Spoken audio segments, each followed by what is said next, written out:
All right, troops, welcome. It's June 29th. I've got my microphone on me today. So as mentioned to the troops before we went live, we're going to start with a couple of ballads, then we're going to go to a little rock and roll, and then we're going to finish with a little boots and pants. So it should be a fun day of education, singing and dancing. You guys, it's karaoke. We can all get involved. It will be wonderful. In seriousness, we're going to rehash rolling terrain today. We're going to go through a subject that we spend a lot of time talking about conceptually, terrain management. But we want to dive a little deeper today and provide some context and go through racing in rolling terrain. So we're going to go through, some of this is going to be a little bit of rehash, but I think it's important to go through. There's a lot of context here on education that's previously been discussed. And so hopefully, if you go and do a search on your education tab and you look for rolling terrain or terrain management, you can see a lot of sessions where we talk about this. But we're going to go a little deeper today, Paul, across swim a little bit, bike and run. Let's first define rolling terrain, because I think that's important. And I think the easiest place, the place that it has most application and certainly the most opportunity is on the bike. So why don't you just very briefly talk about rolling terrain so we're all on the same page as what we're talking about here. Yeah, to separate it from hilly terrain, you know, what we're talking about here is gradients of a steepness and length that does not require a settling into a sustained climbing effort. So, you know, we're talking about, depending on the gradient, about 30 seconds to 2 minutes.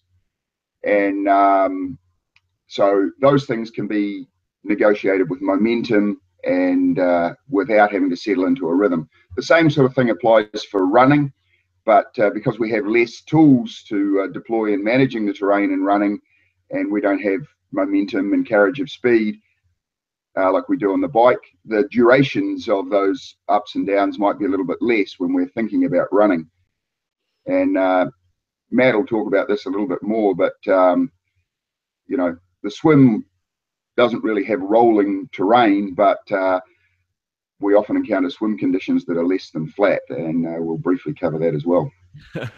It is indeed. So when we think about terrain, I think the word that comes up is opportunity, and an opportunity relative to others that may be less in tune with this situation, an opportunity to maximize wheel speed, in other words, our speed that the bike is moving, relative to the output or input that you're putting into the bike. But we only have the opportunity to take advantage of rolling terrain. And I think that's the lens that we should look through. How do we actually take advantage of this terrain to help us maximize the bike and then yield onto the run to get an advantage relative to others, to make best time? But we can only do it if we're comfortable with basic interactions on the bike. We're able to focus and be aware of terrain and conditions around us.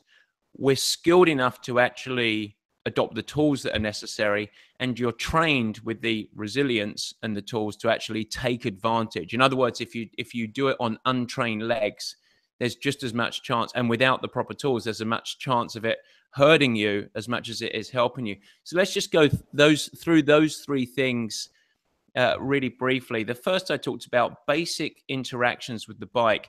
This is so important. We talked about it at all. We cannot be successful if we don't at first be at comfort with our machine that we're riding on. Fair enough? Yeah, for sure. And I mean, those basic interactions with the bike are all those things, from your position, your posture, your pedaling dynamics, gear changing, and your standing interactions with the bike. So those are things that you're always encouraged to practice, you know, all of the time. And you know, we have great opportunities within our training to practice those things. You know, when you get a recovery day or a skills day, they're perfect days to practice your basic interactions with the bike and refine them. Endurance days are a great way of applying those interactions with the bike to work on your timing and so on in a real world environment. That's it. And then if we have that and we are in tune with race pace when it actually comes to race day, then there has to be enough willpower, enough ability to focus. We only have so much capacity to focus, that if those become intuitive, the basic interactions, and they become intuitive by, as you say, working on them in practice, then you can deploy some of your focus, some of your willpower to actually what the conditions offer, what the terrain is actually offering you. And that's such a huge part. We can only do this if you actually have an awareness of what's happening, and your favorite word, planning, wouldn't you say? Oh, for sure. It's you know, there needs to be an awareness of before you actually get into the ride of the distribution of work. And you know, like we talk about in planning, you break the course down into pieces and manage each one of them. And then that's a fantastic thing to do, to have a plan, but you've still got to, you know, be present during the race to be able to implement it. So, you know, it's Great. As you train, so shall you race. As you train, so shall you race. And then the last two, of course, are the physical resources and the trained or developed skills to actually deploy. And this is impossible to take to racing, as you so mentioned, without you actually training specifically to refine the body's ability to do it, and developing the actual skills, the tools to actually deploy on the day itself. For sure. He agrees. He agrees. So let's talk about the training, because we set up the whole training of Purple Patch, particularly on the bike, and we'll stay focused on the bike for now, with really the aim to equip. It's very hard, especially on a virtual standpoint, to equip the athlete with the very basic interactions. We do that at training camps. We do that in person. And we try and give people enough guidance for the basic interactions, but a proper fit, proper posture on the bike, proper pedaling mechanics, important for the athlete to try. Focus comes out of actually having capacity, but from a design of training program, there's a lot of energy put in with the type of sets and training that we actually prescribe to help with this component. And then, of course, layering the meaning behind the training that we've discussed on other times to actually help with it as well. So why don't we sort of give conceptually some of the sets in cycling, particularly, that really apply to this rolling terrain, so we can join the dots between what we're doing in training and what we're doing in racing? Well, some of the basic building block stuff that all the athletes in the Purple Patch program get, with the end of range training and so on, that has a real component in managing these short variations of gradient, in that it allows you to manage the work that the terrain brings by a mixture of gear changing and changing the cadence, and also changing the amount of work you do with a broad variation of cadence without leaving a residual effect that your body hasn't been trained for. You know, if you haven't done the training, don't expect to be able to switch between generating sustainable power at 90 RPM and 60 RPM, because your body simply won't be prepared for it. So that end of range training that you get, and in strength endurance weeks it might be quite end of range, and in more race specific weeks more event specific, but also exploring higher cadences and lower cadences, that has a real application when you're, you know, managing rolling terrain. There's no doubt. And you know, we've talked about this before, but we talk about the fitness gains or the speed gains that we can get with incrementally getting fitter and fitter and fitter.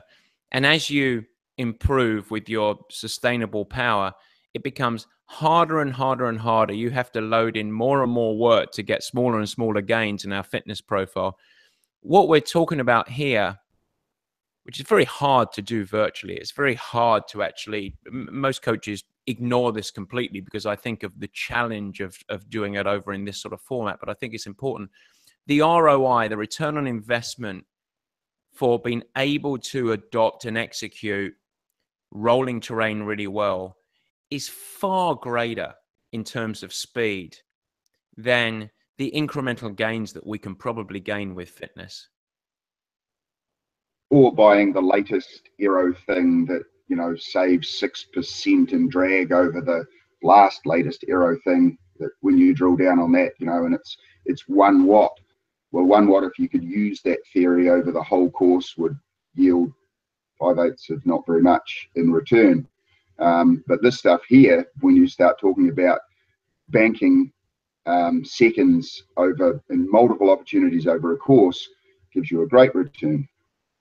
Well, that's it. It's and we are talking seconds that accumulate to minutes, and minutes are hard to come by. They're also, I'll add, they're also very easy to give away in transition, and every second counts. And people that have a very hard effort and were very happy with their XYZ run, and then spent an extra 3 minutes in transition. It's just a point to bring up, nothing to do with rolling terrain in racing, that's for sure. Debunk the myth. Before we get into swim, bike, and run, debunk the myth for me, because doing the same thing on the bike, same power, same cadence, same heart rate, all within a narrow band of output, long advocated by coaches. Keep it steady, keep it in our narrow band. It's flawed. Debunk the myth for me, Paulie.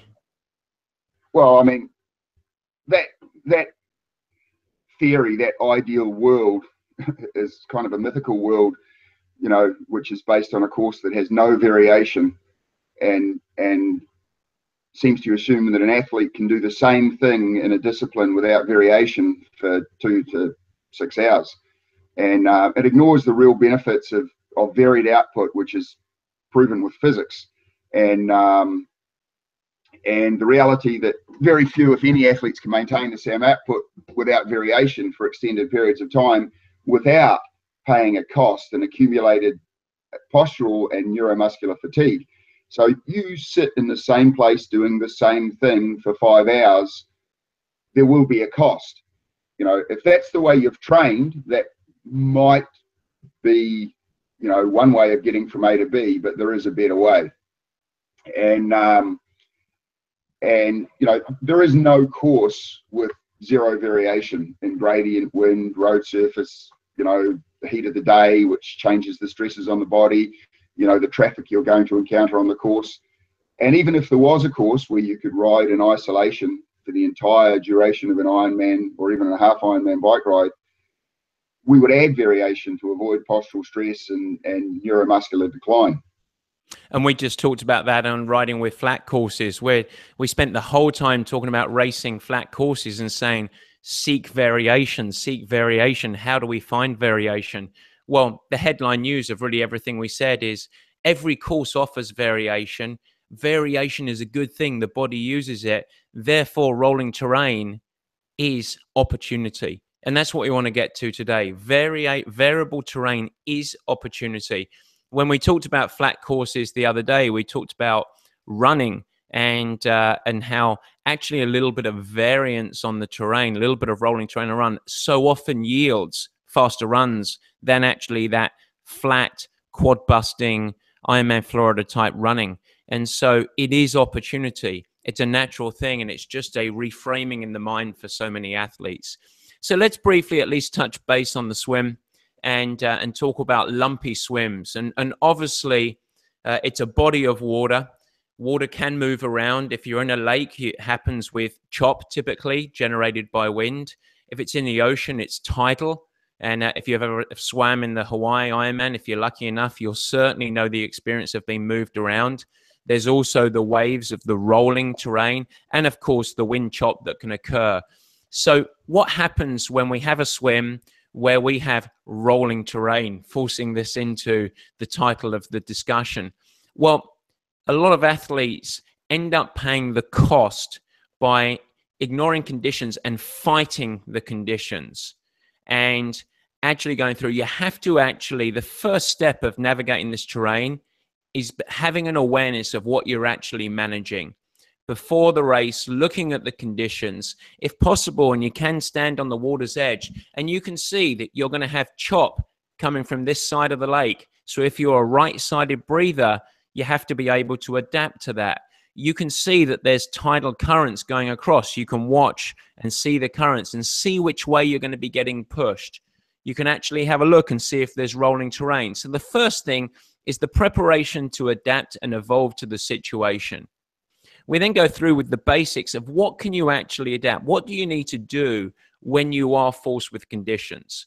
Well, the first is sighting. Remember that swimming, your fastest performance on any given course is mostly determined with, yes, preparation and fitness, and then secondly on the day with execution, swimming in a straight line. And so if the conditions are harsher, you've either got chop or rolling terrain or very wavy conditions, you need to sight more frequently. And that might be in certain sections every fourth stroke, every sixth stroke, even every other stroke, because a sight makes sure, and it doesn't take long, your eyes take a little snapshot, but they have to actually see where they're going to go. So it's not just the physical application of lifting the head, it's actually seeing the buoy. And if you don't see the buoy, you do it again, you do it again, and you do it again. And if necessary, flip over on your back and look behind you to try and navigate the straight line. And even necessary, do a couple of breaststrokes if so that you're swimming in a straight line. So sighting more frequently is the first thing. The second thing is, as you know, I'm not a massive fan of forcing yourself to do bilateral breathing every third stroke, every fifth stroke. It's an oxygen deprivation situation. You don't want that. But it is really beneficial to be able to breathe on both sides. And so if you're naturally more of a right-sided breather, if you've got chop coming in from this side, you want to be able to breathe on the left side. You also sometimes want to be able to sight and keep an eye on maybe the train on that side. And that importance amplifies during the actual choppy conditions. So breathing becomes really important. You might need to occasionally rotate your head a little bit more to get the air, but mostly it's about having an awareness of what's going on and making sure that you're continuing with frequent breathing, but you might need to be able to adjust to the side. The penalty of a slow stroke rate with glide in the stroke, having that long distance per stroke mindset, is maximized or amplified in choppy conditions. So when it gets choppy and hard, you hopefully want to be able to train to maintain a faster and shorter stroke. Stroke rate becomes really important. If you're a very pretty long swimmer who's been taught of the critical nature of this almost fingertip drag type recovery, you're going to get penalized in choppy conditions. If you're able to adapt to straight arm recovery where the hand's getting a lot of clearance, good thing for you. So our lesson or our job that we have to do in open water is very different than the job we have to do in a 25 or 50 meter swimming pool when you're just racing 100, 200, 400 meters with no chop whatsoever against your anti-wave lane lines. And so higher recovery, faster stroke rate, really important. The penalty of slow stroke rate will get amplified in choppy conditions. And then finally realize that choppy conditions comes at a cost. It comes at a greater cost. It is harder to swim in those conditions, but you have to, and I say this poetically, be at one with the ocean, be at one with the lake. And so there becomes a component of trying to find the rhythm, falling into your body getting moved around and knowing that you can have consistent pacing all the way through. When you actually hit choppy conditions in a race, you're going to be very, very thankful for being very swim fit, because those people that are underprepared for swimming in choppy conditions or underprepared from a training standpoint, the penalty will be great. So training is obviously critically important. Stroke rate, breathing, and making sure that you can breathe both sides and utilizing that relative to the conditions and adapting, and then really frequent sighting is the thing that you can get through. So a quick flash on the swim. Now let's move to the bike, and I'll let Paul take over here, where we're going to talk about how to navigate through, and a key point, a key understanding of the options that we have. So, Paulie, let's take over on the bike. Just to roll on from the swim, don't let what happened in that choppy swim be a distraction from getting on your bike and riding well. Because also know in the swim that when you get those conditions, when you come out of the water and you might be 15 minutes slower than you anticipated for the swim, don't let that shut your day down. The best open water swimmers will swim well in those conditions. Pool swimmers who are still good swimmers might be a little bit further behind them. And if you're not a person who is a great swimmer, you may be significantly longer in the swim than you thought you would. But put that behind you, because most of the people you'll be racing with will have had the same experience. And now you've got to start thinking about the bike. And the key thing with the bike in this rolling terrain is that the bicycle gives you the broadest array of options of how to apply your physical output in varied terrain, because you have this mechanical interaction and gearing. You also have momentum and retained speed. And it's something you don't have in swimming or running. Pretty much, you know, if you're going downhill or you have the wind behind you on a bike, you could, if you wanted to, stop pedaling and you're still moving forward. That doesn't happen swimming and running. If you stop doing swimming and running, you stop. So it's we have a whole bunch of options that we can use on the bike.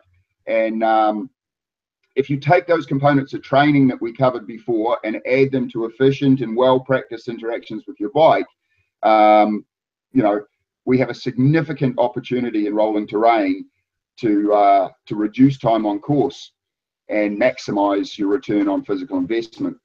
So, you know, there is a vast array of science and numbers and calculations that we can do in this, but if we drill down on the numbers without too much detail, we know that on your optimal gradient, your power will rise for any given, you know, perceived rate of exertion, and that can be 10 to 20%, and it could be a broader range if depending on the duration of the work that you're doing and your efficiency at interacting with your bike and your general level of fitness. On top of that, there's a whole bunch of calculations. You know, for a short duration climb, you can add 10% of power for every 1% of gradient and so on, but we don't need to get into that too much. But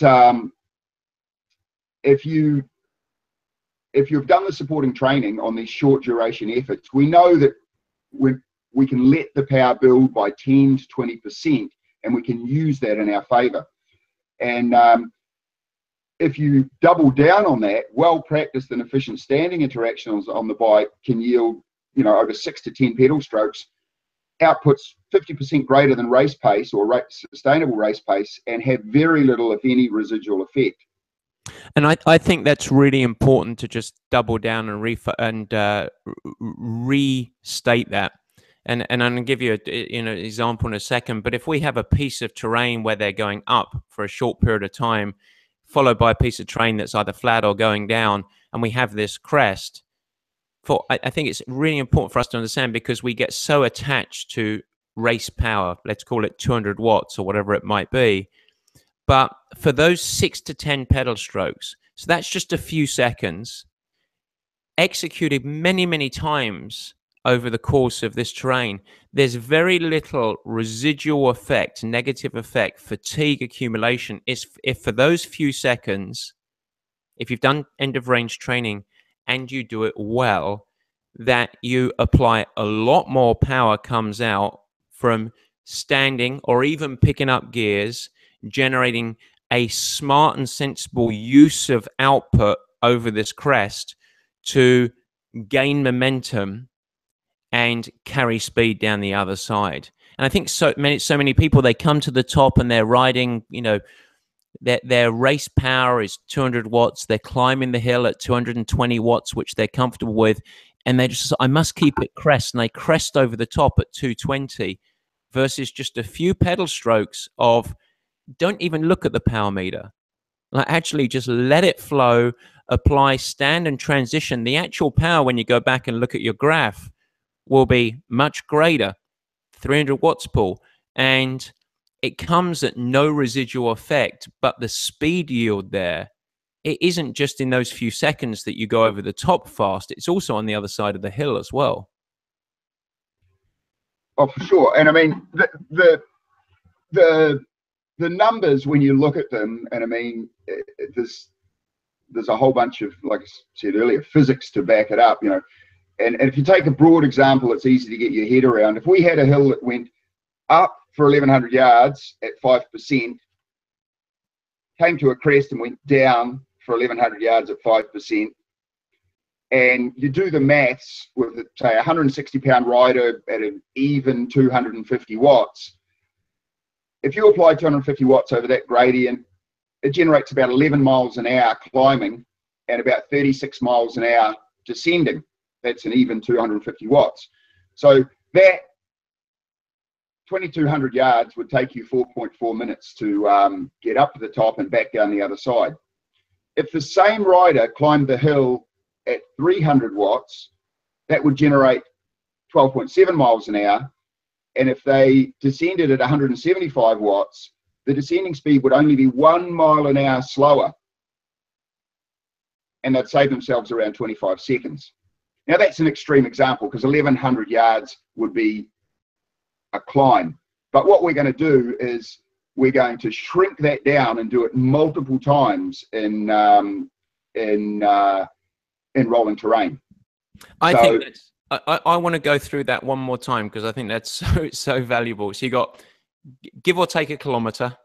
So 1,100 yards, you got give or take a kilometer, and it's 5%. So it's a very welcoming grade. Both sides in this mythical climb, it looks like a tent, and so it's really appeasing. And you're saying that you have an average Joe, 160 pounds or so, and they're going to approach it, and they're going to try and sort of keep their narrow range. So they're just going to ride up at 250, I think you said, ride back down at 250. And if we time that from start to finish, it would take 4.4 minutes or 4.5 minutes or so, just under 4.5 minutes. Yeah. So that's sort of, as we often call it, flattening the course. Now we come to it again, same rider, same terrain, same output, and they decide to actually allow the grade to increase it. And with an extreme example going really end of range, they go up much stronger, not 250, but they go 300 because they're using the load. And then down the other side, they go over the top and they come back down the other side. So this is their interesting one. 175 watts rather than 250 watts. So that's a huge gulf. That's this huge gulf in power output, and it only costs them 1 mile an hour. But the overall output, because it's obviously over a long time, is they're going to go through that 2 kilometers 25 seconds or so faster. Not only that, that doesn't take into account that if you put a well-timed standing interaction in there and that same rider ramped up the power for just 2 or 3 seconds to 350, 370, if they were had good standing interactions, maybe even 400 watts, that speed loss on the downhill with that same 175 watts might disappear altogether. Might disappear altogether, and now if we take that long 1K, but we bring it down and say, okay, it's 200 yards, 300 yards, 400 yards, the shorter of it, but we do it 3 times, 5 times, 10 times, 30 times, 60 times on a very rolling Ironman Wisconsin course, let's say, you are talking about minutes and minutes and minutes and minutes of terrain. But as we say, we have to be trained and we have to be aware and we have to be comfortable at doing it really well. Yeah, and it's allowing the terrain to bring the work to you and consciously applying positive variation and power and biking interactions and banking the speed. And it's one of those situations where you can't be obsessed by average speed and so on, because we end up having a whole bunch of other variables. If it's a technical descent, the power on the way down may be significantly lower. So when you go from A to B, the average is actually less. So it's more about knowing, having a feel for what you're doing and managing it that way. And you know, there's so many courses, you know, like Matt said, Wisconsin, you know, Copenhagen, which is coming up, highest point's only 200 feet above, you know, its start point, yet there's 3,300 feet of elevation gain over the course of the ride. And when you look at the graph for it, it's like an ECG, multiple opportunities to bank a few seconds. And on the flip side, done poorly without the skills, those types of courses become corrosive. Those are the courses where you're like, well, there wasn't any massive climbs, but they just become courses of attrition if you do not bank speed. In fact, many of the little rollers start to feel like hills after a little while.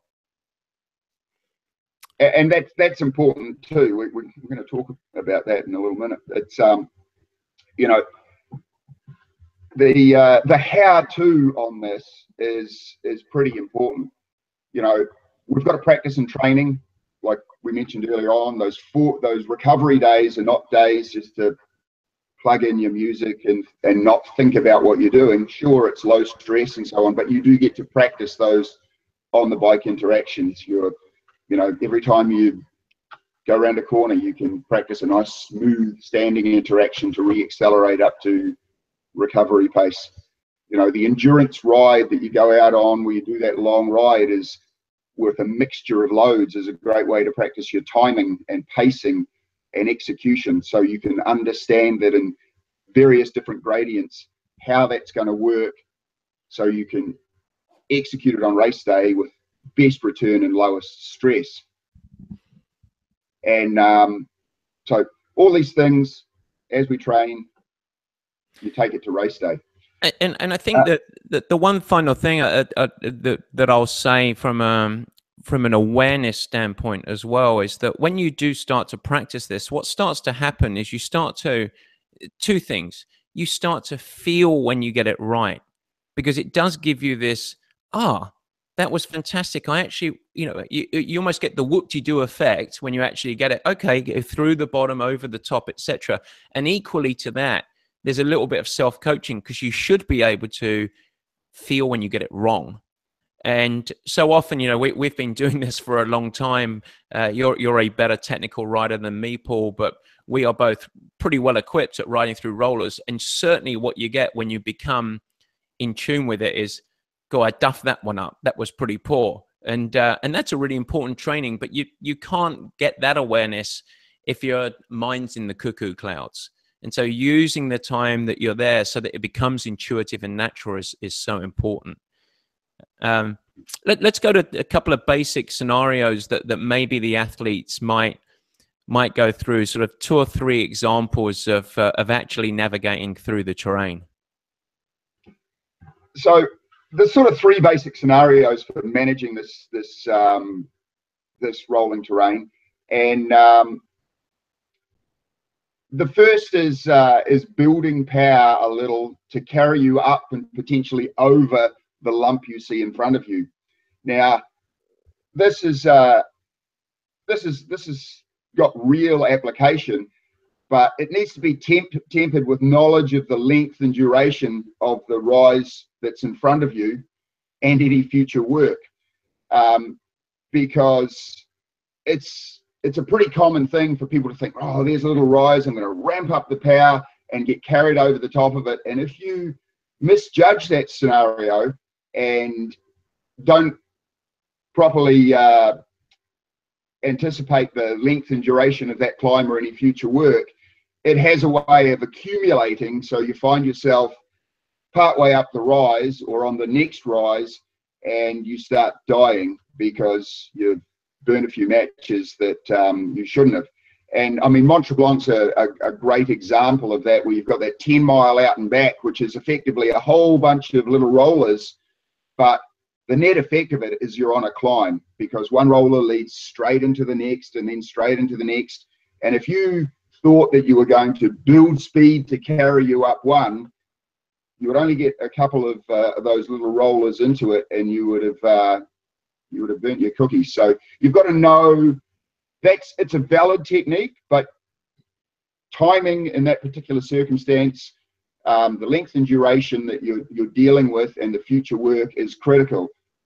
And if you're not sure, don't accelerate into the bottom.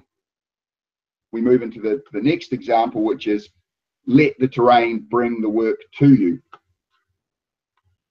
Go with it. I just want to add with Mont Tremblant, it comes to, and obviously not everyone has read what race Mont Tremblant, but that race, the ultimate awareness there is actually, if you're going to ride that piece of the course the day or two before the race and you go and have a little look at it, and what you can realize, and this is a great specific example, is, okay, there's some really nice rolling terrain and you're riding right next to a river and the river's water is going this way.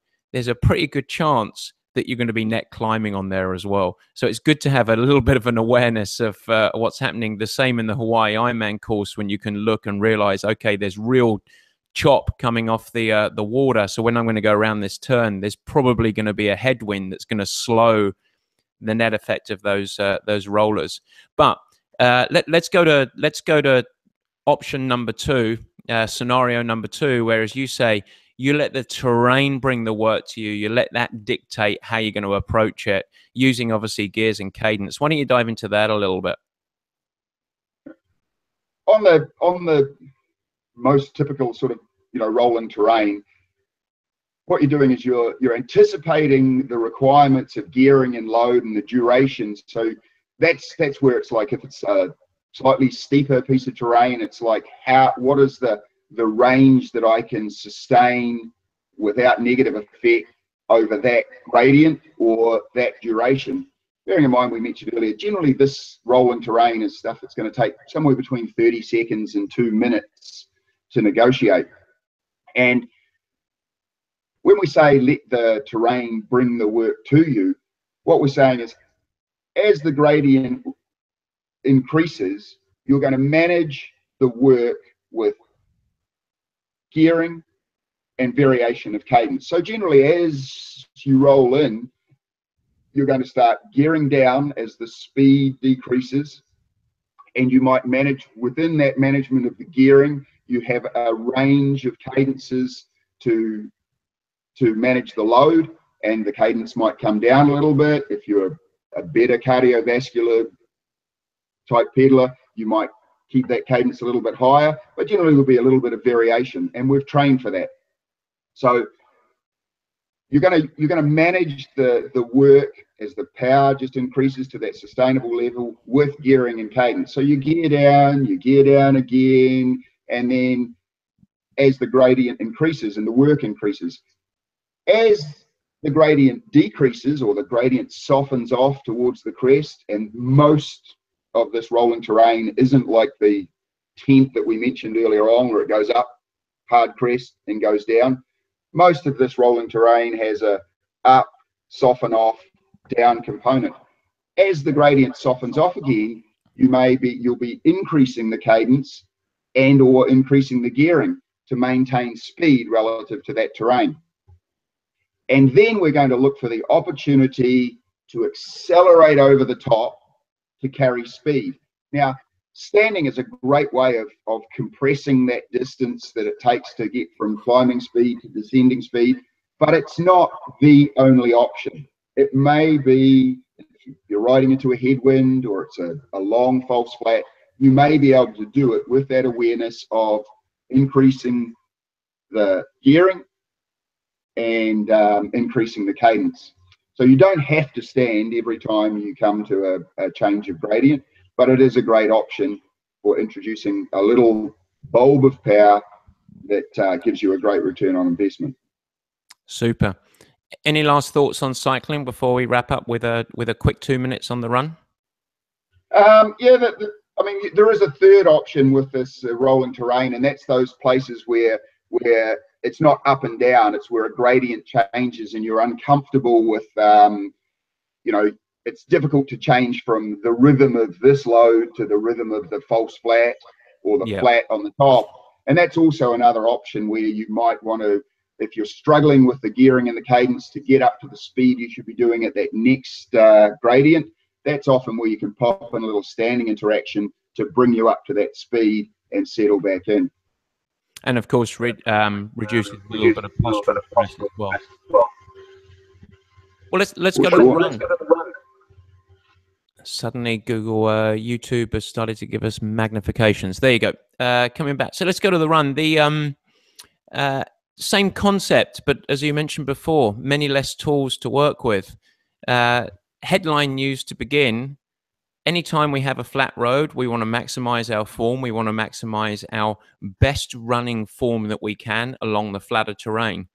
And coupled with that, then, we know that with the climb, it's a reverse. Your output is going to go up a little bit, but the speed return, the reward, it's really about a ROI equation on the run as well.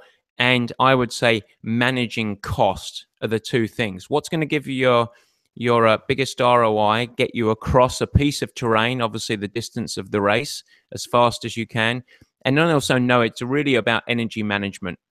And when you're running uphill, running hard and increasing the effort dramatically gives you a reasonably small return on speed. And yet the penalty of cost is great because we are carrying our frame of body.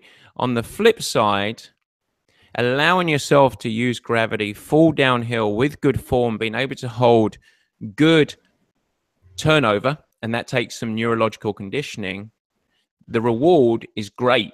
You can go fast without much effort as long as you're neurologically contained. And the speed penalty of walking down here or going down so is great. And so let's just do an ABC of mindset of running, because I think that it's much less dramatic and deep than what we're talking about on the bike. The thing with running is you've got such a limited array of tools to use, and there is no coasting. There is no use of momentum. You don't get to carry speed for 20 or 30 yards running. If you stop running, one pace and that's it. So with the number of tools you've got your pace, the effort that you put in. You've got stride length, leg speed, and the walk break. And they're pretty much the tools that you've got. Exactly. Effort, stride length, leg speed, and the walk break. And when we talk about stride length, that's not reaching forward and striding out. That's that posterior activation, that bounding part of it to give you distance per stride. So those are the things you've got, and then it's the awareness of where you're going to use them and how you're going to use them to get best speed. And for most of us, it's let's try and run at our minimum form pace for as often as we can, for as long as we can. People who are better runners than me, Matt, he might be going, I'm going to run at minimum form pace plus this amount of effort, and then manage that with, okay, I'm going to not blow up on the hill so as I can run quickly on the downhill, and then manage a little bit more with a few walk breaks. The best runners don't have to worry about those things quite as much, but they still have to add variation. They still have to think, where am I going to get the best return on speed? Guys like Jesse Thomas, who's a great runner, his best running is downhill. He's a great downhill runner, and he will manage his efforts on the ups so he can run fast on the downs. I think the nice lens to look at is the closest things that we have, the closest thing to gears that we have is leg speed and stride length. And variation is good again. So if we want to vary load, we can use the terrain to do that. And then the last thing I'll say on running is I'll never forget the original 70.3 World Championship course. In fact, Clearwater was the original. That did not have that much variation. But this one after that they did for a couple of years was in Vegas. And it was a 3-loop run course that had a grade down. It was almost your tent example of 1K up, 1K down. It was very similar, but it was on the run, about 3% grade. And it was Grade up, go around the top. Grade downhill, go around the top. So again, an amplified version of what so often happens in rolling terrain. And I saw a lot of education before about just treat it like 3 rounds of really long hill repetitions. Run really hard up and then recover on the way down. And I thought as a coach, goodness me, there couldn't be a worse set of tips than to tell people to run really hard uphill and recover on the way down, because it makes it very, very hard in hot conditions, I might add. And similar to your bike example, the speed return at the end is the reverse of what we want. No, it's really good form using our gears, as we call them, so stride length and variance, to actually make us have as a managed effort on the way up, get to the top, and then coming downhill, you want to carry speed, use gradient in our favor with hopefully some good neurological conditioning, because the speed reward is great. And if we take that then to variable terrain and repeat that all the way through, it not only becomes less corrosive because we don't have these huge spikes of effort to get up and over the hill, we're managing the hill, but we also carry better speed throughout the terrain. So that was 40 minutes there on rolling terrain, racing and rolling and terrain. Of course, the lion of it is the bike. It becomes the one that the speed return is great. But I think it's a really important mindset for us to take very hard. This is the stuff on camps. This is the stuff that's our central focus when we try and help and guide you guys through the terrain management. Let's go to questions. Well done, Paulie. Thank you. And let's go to questions. Who shall we start with? It sounds suspicious like we should start with one of the new fires, doesn't it? Let's start with the one with bubbly personality. Tim, that's not you.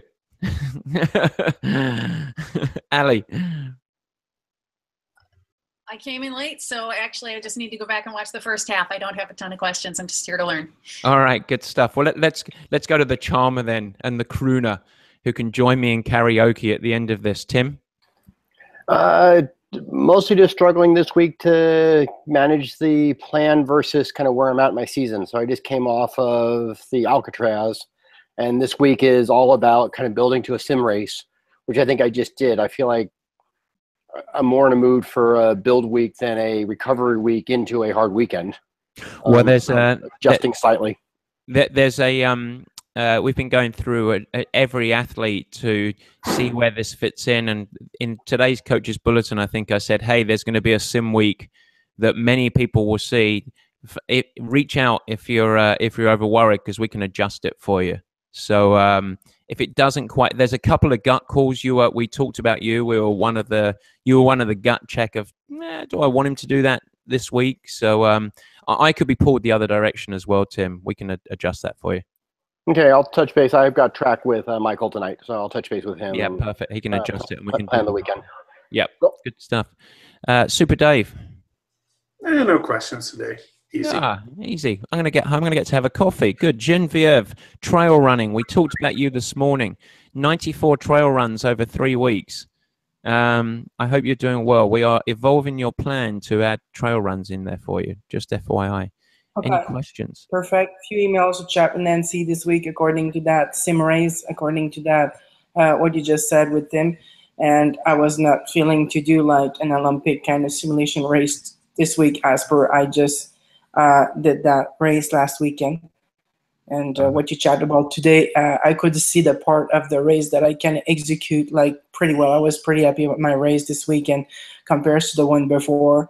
And yeah, according to the rolling terrain and swim, bike, and run. So it's yeah, a nice resume of my race that you did today. So yeah, I just got questions with Nancy this week and chit chat according to what's going on and what's coming in, and she answered pretty well. So all good. No question today. Perfect. Well, the last thing I will say, and Paul can attest to this. I wrote about Cecilia Davis Hayes in the coach's bulletin, but I would encourage you guys to read that, because the application of lessons. I mean, here's an athlete that came to one camp with us. and obviously gets a good amount of attention now being on the pro squad. But she's done a wonderful job of evolution. But if we looked at her at the start of the year, technically, on certainly swim, certainly run, it was pretty awful relative to top of the end, pretty awful. And you would never have thought that she was a professional athlete with the way that she ran, the way she biked. But she looks like a completely different runner now, a completely different swimmer. And yet that's only happened because of her immersing herself in the details. Yes, there has been heavier training. Yes, there's been more targeted training than she did before, but the real yield for her is doing things better. And she comes from a cycling background. The same applies on cycling. She had a lot to learn. She is learning it despite her cycling background. So I think that while sometimes we pull the pros out and say, hey, look at them, look how well they've done, this is their story, I think Cecilia is just a story that should resonate and inspire everyone who wants to improve, because we're really diving into the details. She's done a super job. And there's another thing there over and above, and that she's got this project that she's got to fit into a couple of years, that she's taking a sabbatical from her medical studies. And her first pro race, she jumped in a pretty deep pond full of some pretty angry fish at St. George, and she had a good day at St. George. Yeah, it was a big wake-up call, but she had a good day. She finished top 10 at the North American Pro Championships, and she was stoked. And then she had to think about it and went, wow, top 10, that's great. I'm on this journey. Look how far Holly Lawrence is in front of me. Goodness gracious me. And it went from, I'm stoked, to, why the hell am I doing this? But it didn't take very long for her to go, I'm doing this because I want to see how good I can get. I love the training. I love the process. So she wasn't discouraged by, I'm not here yet. She's encouraged by getting better and enjoying it more and more and more as she gets better and better at doing each thing, not just faster. So we've all got to have a look at why you're in the sport and remember that. And it's been a key thing for her, because she could have easily said, I'm never going to make it in 2 years. She's way up there. But she didn't. She said, I love doing this and I'm getting better. Bravo. Great way to finish. All right, guys. Good session. Thank you very much. Really appreciate it. Have a wonderful weekend, and we will and have a wonderful 4th of July. Paul, there's no meetings on Monday, as it's 4th of July, and I get to celebrate both sides now that I'm a dual citizen. Well, for such an industrious country, you have so many public holidays. It's very good. It's very good. It's why I live here. All right, guys. Take care. Bye.